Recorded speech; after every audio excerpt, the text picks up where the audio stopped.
सटले हो हमनी के घर बा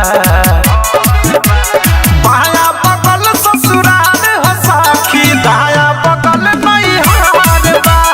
बाया बगल ससुराल हो साखी दाया बगल नैहर बा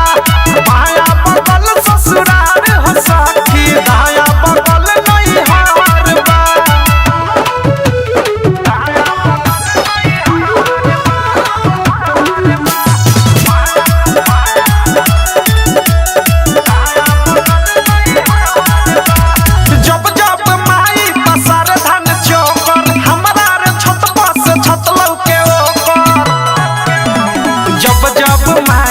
सारे धान चोकर हमारा रे छत पर से छत लौके होकर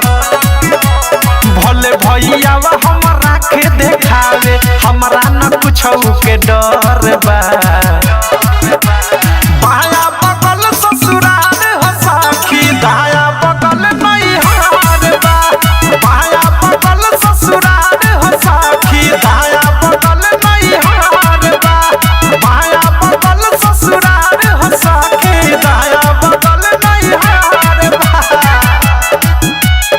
ज्योति रिकॉर्डिंग स्टूडियो घोड़ा सहन महादेवा।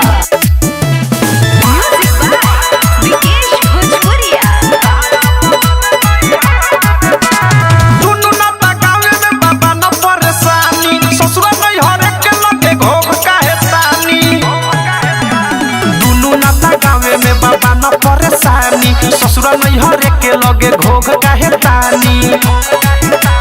सूरज नीतीश हो प्रेमी अवधेश के जान पहचान लमहर बा।